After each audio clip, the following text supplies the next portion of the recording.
حسین کے نام کے ساتھ واو لگا کر ناقابل تذکرے بھی ہو رہے ہیں، اشرے ہو رہے ہیں نا، تو دنیا نے تسلیم کیا نا کہ حسین کی بیساکھی کے بغیر کوئی شخصیت قابل ذکر نہیں ہے، کوئی تذکرہ قابل آج بھی حسین کا۔ سلامات بھیجے نا محمد آل محمد پر۔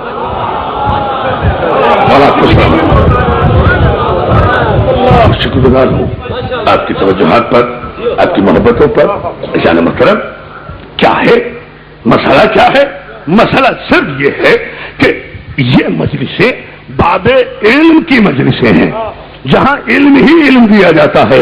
اور یاد رکھیں یہ کلیہ ہے دوستو، 2 اور 2 4 کی میں باتیں کرنے کا عادی ہوں، گہرائی میں نہیں جاتا فلسفے اور منطق کی۔ یہ علم کا دور ہے، یاد رکھیں جہاں علم ہوگا وہاں تشدد نہیں ہوگا، اس لیے کہ علم کو اپنے آپ پر ناز ہوتا ہے۔ تشدد ہمیشہ جہل کی طرف سے ہوگا۔ کوئی پہلا تیر رسول کی طرف سے نہیں پھینکا گیا، پہلا پتھر ابو جہل کی طرف سے آیا، اس لیے کہ علم رسالت کا جواب جب علم سے نہ لا سکے۔ بھائی سوچو، پہلا تیر، پہلی تلوار، پہلی جنگ، پہلا حملہ، پہلا آغاز پیغمبر کی طرف سے نہیں ہے، پیغمبر کی طرف سے تو علم ہے، ابو جہل کی طرف سے پتھر ہے۔ اور اس کا پتھر مارنا اس بات کی دلیل ہے کہ وہ جاہل ہے، اس کا پتھر مارنا اس بات کی دلیل ہے کہ وہ جاہل ہے، اور ان کا پتھر کھا کر پھر علم دینا، پھر علم دینا۔ بھائی قرآن نے مجھے بتائے، قرآن مجید میں کہاں ہے تلوار؟ قرآن میں کہاں ہے تخت؟ قرآن میں کہاں ہے تخت و تاج، حکومت، غلبہ، قہر، جبر، سلطانی، بادشاہت، گردنوں پہ مسلط ہونا؟ یہ قرآن میں نہیں ہے۔ هو الذی بعث فی الامیین رسولا منہم یتلو علیہم آیاتہ۔ کہاں ہے تلوار؟ کیوں آیا یہ رسول؟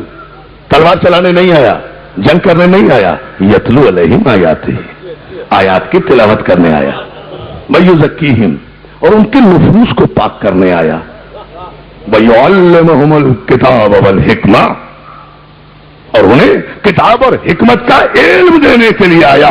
یہ جو 3 مقاصد بعثت رسول ہے، اس میں کہاں ہے وہ تاریخ جو اسلام کے نام پر مسلمان نسلوں کو پڑھا رہے ہو؟ اللہ اکبر۔ میری آواز جہاں تک جا رہی ہے میرے جملے پر غور کریں۔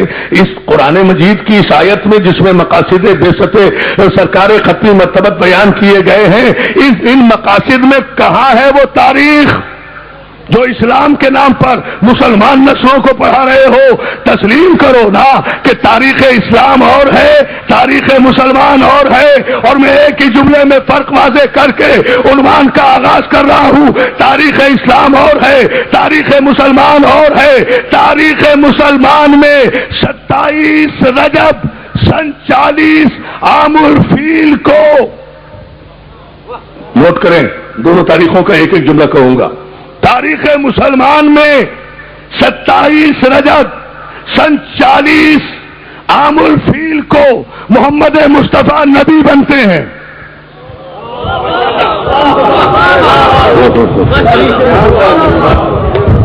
سوچیں آپ، نہیں اس میں کوئی داد دینے کی ضرورت نہیں۔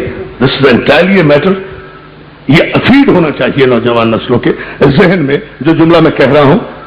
تاریخ مسلمان میں 27 رجب سن 40 عام الفیل کو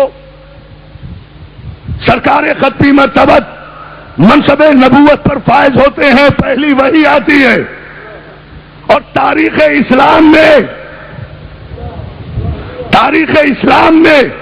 میرا پیغمبر سن 40 عام الفیل کو پیغمبر نہیں بنتا۔ تاریخ اسلام میں کنت نبیا وآدم بین الماء والطین، میں تو اس وقت بھی نبی تھا جب مسلمان مورخوں کا باپ آدم بھی پیدا نہیں ہوا تھا۔ یا علی یا تو جو ہے نا مطلب یہ ہے تاریخ۔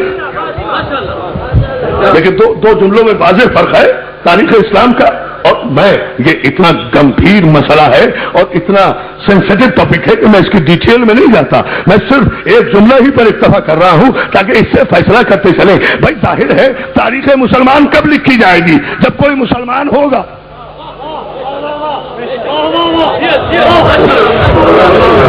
سوچے خدا کے لیے سارے نوجوان تو اس جملے کو تاریخ مسلمان کب لکھی جائے گی؟ میں بہت شکر گزار ہوں آپ کی توجہ کا اور آپ کی پابندی وقت کا بھی. میں انشاءاللہ 9:30 بجے نہیں ٹھیک 9 بجے روزانہ آپ کی خدمت میں حاضر ہو جایا کروں گا. اس لیے آپ جتنا محبتیں اور تعاون فرماتے ہیں ہر برس مجھے امید ہے الحمدللہ آپ ہر وقت تشریف لائے ہیں. آئندہ مجالس میں بھی ذرا سا آپ میرے ساتھ یہ تعاون کریں گے میں پابندی وقت سے تاکہ آپ کو واپسی میں بھی زحمت نہ ہو اور ہمیں دقت وقت کی بھی کوئی شکایت نہ ہو. زیادہ سے زیادہ باتیں اور زیادہ سے زیادہ مورا کا ذکر ہو سکے. صلوات بھیجے محمد علیہ بڑا آپ کو سلامت ہے کہ دیکھیں بھائی تاریخ مسلمان کب لکھی جائے گی. آج بالکل بنیادیں ہیں قطن میرے عنوان کی تمہیدیں ہیں. کل سے انشاءاللہ میں تفصیلات کروں گا. تاریخ مسلمان اس وقت لکھی جائے گی جب کوئی مسلمان ہوگا. مسلمان کب ہوگا کوئی؟ جب رسول بنے گا.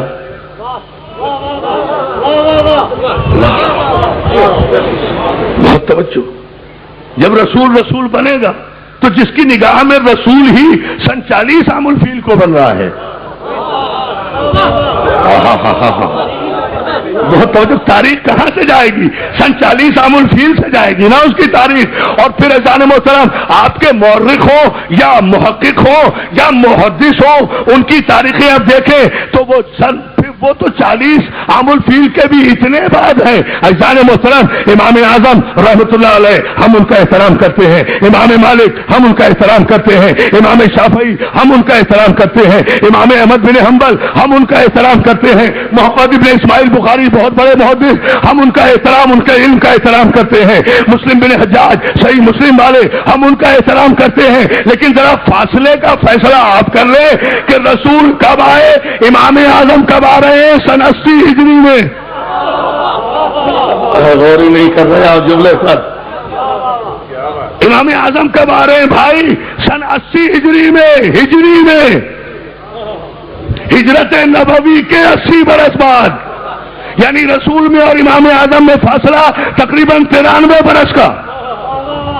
فیصلے دیکھیں تاریخ کے. بہت توجہ چاہتا ہوں. امام مالک کب آ رہے ہیں؟ سن 90 ہجری میں. امام شافعی کب آ رہے ہیں؟ سن 150 ہجری میں. اور امام احمد بن حنبل تو اس وقت آ رہے ہیں جب میرے 11ویں امام کا زمانہ ہے. توجہ 150 برس بعد 250 سلامات بھیجے نا. اب تاریخیں دیکھتے جائیں.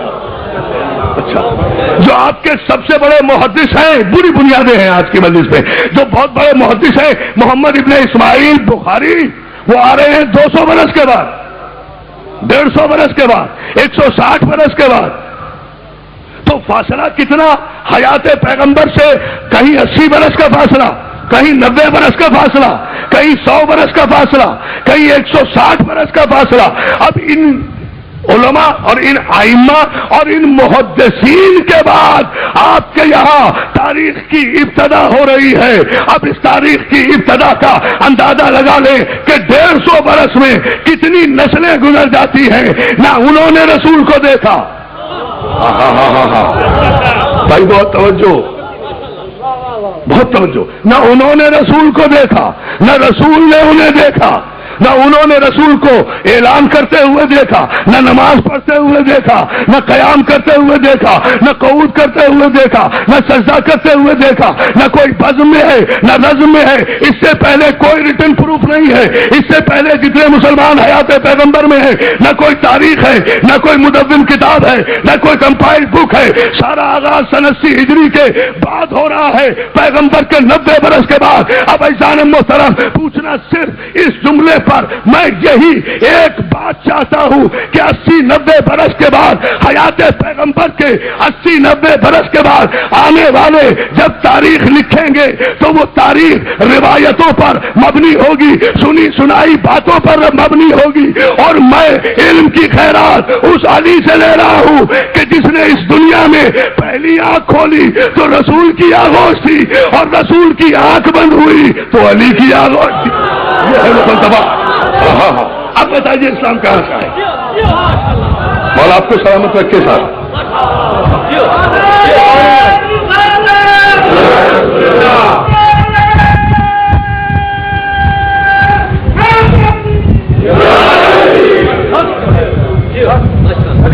اور آپ کو سلامت رکھے.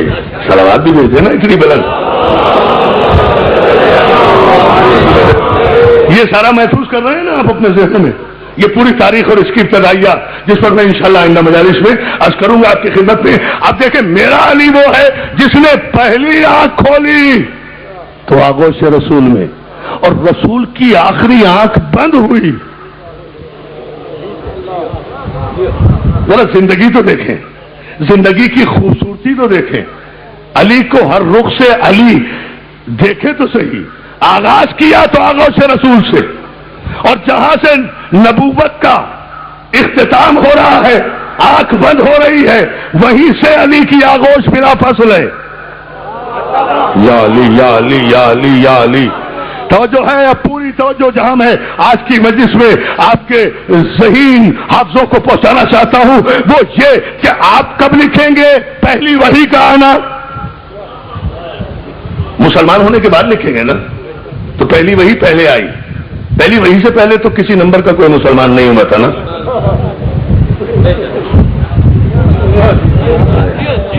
بھائی پہلی وحی سے پہلے تو سب کافر تھے نا. خیر سے ٹھیک ہے، سب پہلی وحی کے بعد مسلمان ہوئے نا. کم سے کم اتنی دیانتدارانہ بات کر رہا ہوں، آپ غور نہیں کر رہے. سر اس میں کوئی بات ہے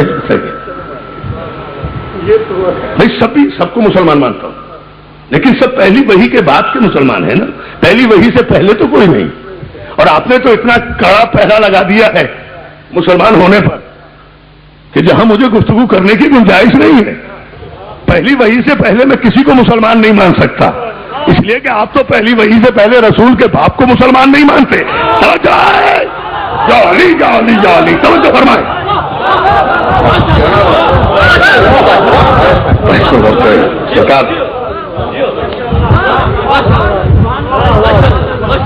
آپ تو پہلی